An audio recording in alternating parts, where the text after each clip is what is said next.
Hi, this is Ryan Bryson of Bryson Wildlife and Land Management, and today we're going to bring you part 2 of our 2-part series of planting our transition food source inside the timber here.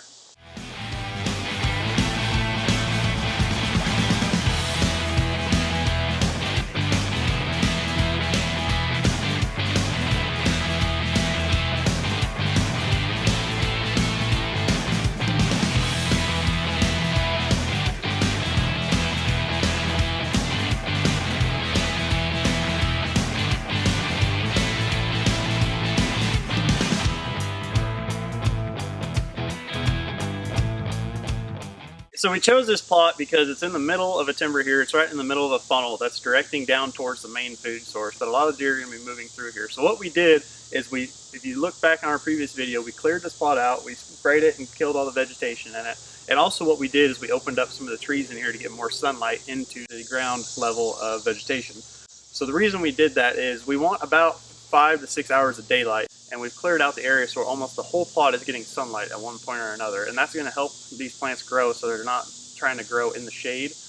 They're getting proper sunlight, proper rainfall, and everything they need to grow and flourish. As you look across this, you'll see a little bit of more vegetation growing up a little bit, but that's all right because what that's going to do is when we run the harrow across it, it's going to create a thatch, almost a kind of a cover for that seed to keep the soil temperatures a little cooler. So what we're going to do is we're going to use our harrow to work the ground up just a little bit.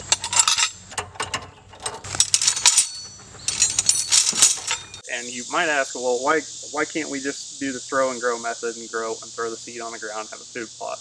I don't like that for the reason that you see here is the seed, all you're doing is the seed is sitting on top of the ground with no cover, nothing to give it the proper seed to soil contact that it needs. With the throw and grow method, what you have to have is you have to have an adequate rainfall after you plant that seed, or else you're not going to see the results you want to see out of your plot. So the spreader that we're going to be using today, this is just a Groundworks hand feeder. It's a bag spreader. I think it holds about 15 pounds of product. You can pick these up for about 20 bucks at your local farm store. So I kind of mentioned before, I use them a lot for these smaller food plots. I don't use my seeder on them. And then the seed we're going to be using today is going to be the TBI Killzone seed. It's a good blend of brassicas that includes turnips, radishes, rape, kale, collards. It's going to be a really good choice for this food plot because it's going to provide both a late season bow attractive, so that late October, early November, that time when it's getting close to pre-rut activity, it's going to provide a lot of greens on top for those deer to chew on. They're going to like them a lot. But then also what it's going to do as we get into the later months of December, January, it's going to provide a bulb on the bottom, both a radish and turnip especially. Radish will create about a foot-long bulb, and then the turnip will create a softball size, anywhere from softball to golf ball size bulb, depending on your fertilizer and what your soil has in it. But they're going to really hit those hard once the ground freezes over and all the other vegetation dead. That's going to provide them the protein and the carbohydrates that they're going to be searching for late in the year.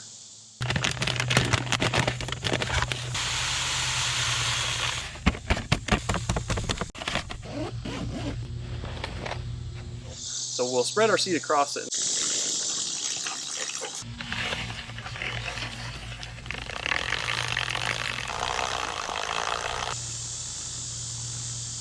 Then we'll come back and what we'll do is we'll run our harrow over it again to cover the seed with that top half-inch of soil, and then it's not going to need, it will still need rainfall, but it's not going to be dire for a rainfall in order to grow. It's going to use the moisture in the soil to help get that germination period started, and then if we can catch a rainfall here in the next couple of weeks, that's going to really boost our germination. So we were talking about a little bit earlier about doing this food plot on a budget. You see the harrow I have here. You can pick one of these up at your local farm store for about $150. You might say, okay, well, I don't have anything to pull it with. Not everybody has a four-wheeler or side-by-side. You can use a lawnmower to pull it. I mean, anything that you feel that you have the ability to gain access to run one of these harrows.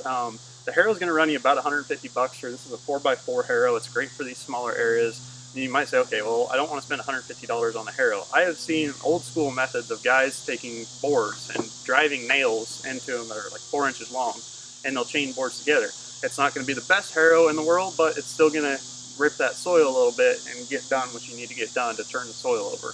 Thank you for watching part 2 of our video series covering transition food sources. Hope you guys enjoyed it and were able to gain some knowledge on this, on how to plant these transition food sources inside the timber. Next week, we're going to release a video covering edge feathering and how to manipulate deer. So I hope you guys are looking forward to that video, and we'll also give you some more knowledge going forward to this hunting season.